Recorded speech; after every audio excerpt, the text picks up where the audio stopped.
Section 2 of the men's steeplechase.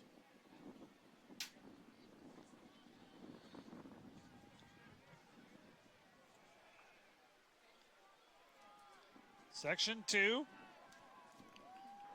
of the steeplechase.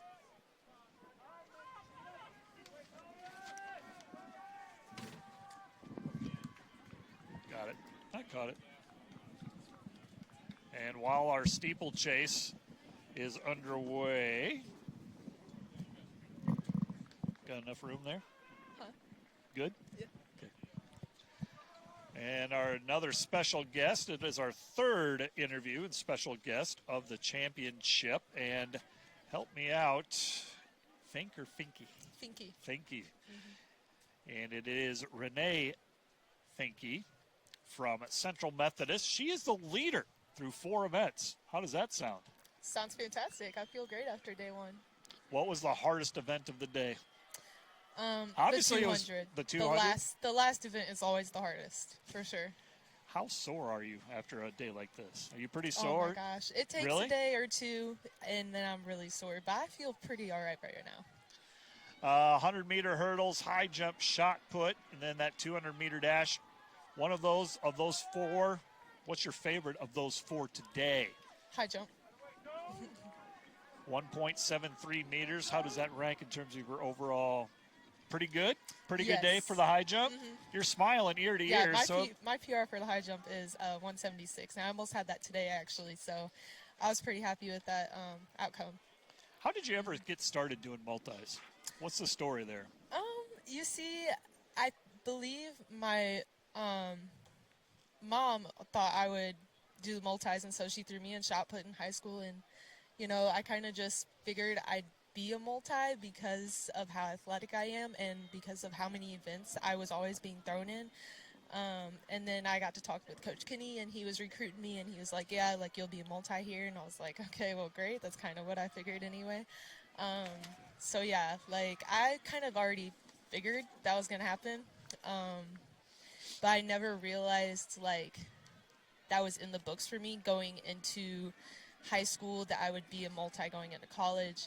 I just thought I was here for, you know, jumps and hurdles.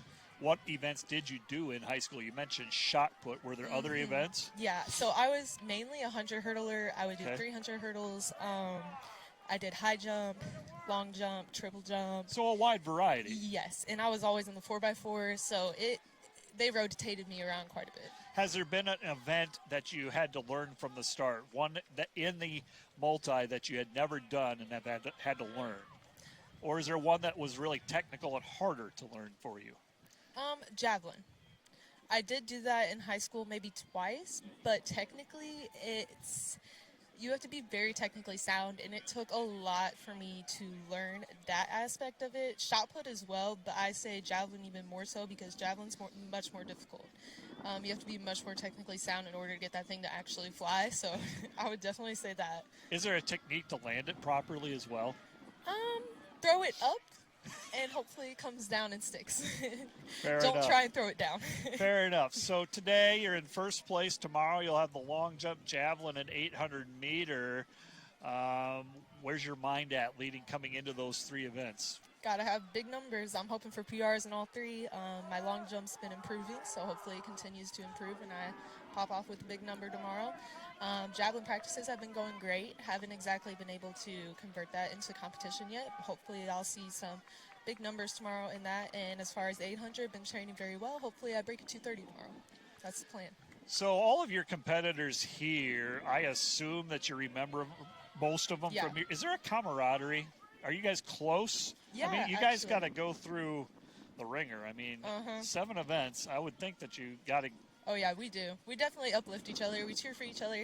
It's honestly, because of the 7 events, because it's a multi, it does bring our competition, like, closer to each other. Like, we support each other while we're competing against each other. Yep. And I don't think you see that as much in every other event because it's just one event. Whereas here, you're seeing everyone from event to event one after the other. So, yeah, it kind of brings us closer, and as long as the girls are all nice, like, it's a great time, and they're usually always nice. So Awesome. It's awesome. Yeah. In my notes, I have that you possibly are doing high jump. Is that still the case? Oh, yes.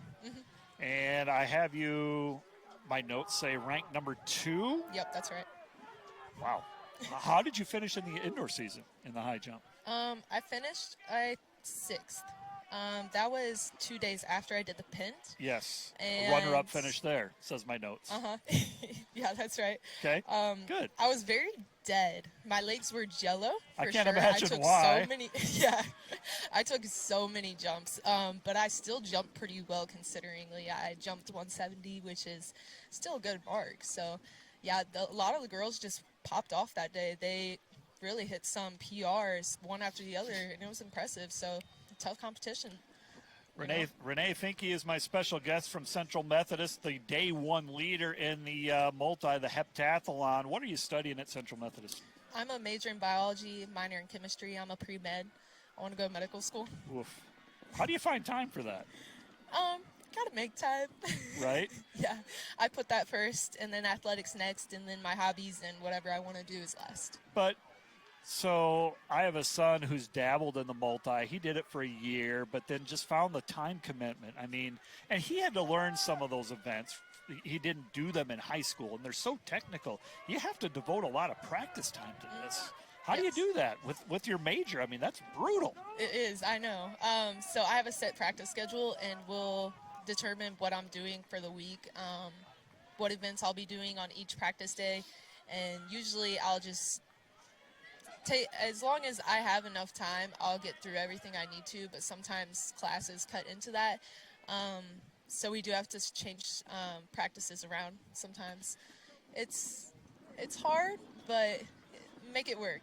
Gotta make it work. When you graduate, you're a junior, correct? So you'll have one more year, yes. if not 2, one more year of competition. Mm-hmm. So will you go right into grad school, or will you wait and see, maybe take a gap year? I think I'm going to go right into it. And when does that happen? Have you started doing this? Early applications started in May. Yeah, so it started just a few weeks ago, but I don't have a MCAT score yet, so I'm waiting until that, and then I'm going to apply. Do you have a area? You said doctor. Do you have an area that you would like to specialize? I do want to specialize in either like pulmonology or cardiology or hematology, somewhere along the lines of. Yeah, really interested in all 3, actually. Spoiler alert to our listeners, I think you're pretty smart. Yeah, I actually have a 4.0. Good grief. Talented out in the field, but talented in the classroom. That's awesome stuff. Yeah. Why Central Methodist? What brought you to Central Methodist? Coach Kenny did, actually.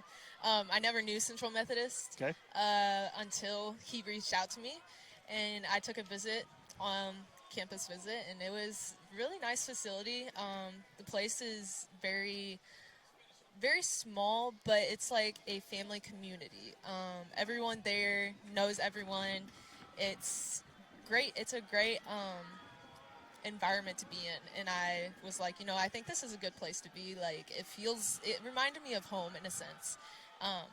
So yeah, and the class sizes are small, and which helps a lot, because if that's the case, then you get to talk with your professors. I'm close with many of my professors. It's great.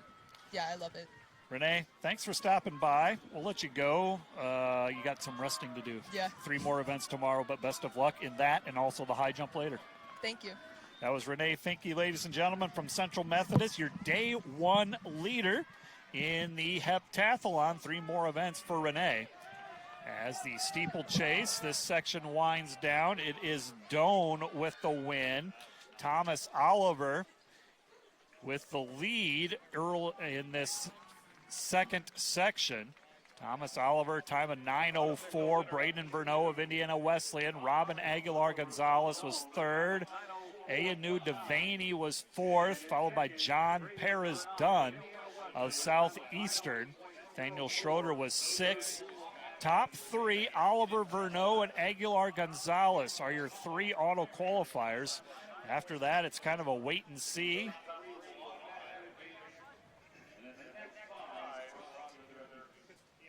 Next 5 fastest times if you don't earn an auto bid. So your three auto qualifiers, it's Oliver, Verneau, and Aguilar Gonzalez. Wait and see for Devaney, Perez, Dunn, Schroeder. And see where their time holds up in terms of an at-large spot in Friday's final.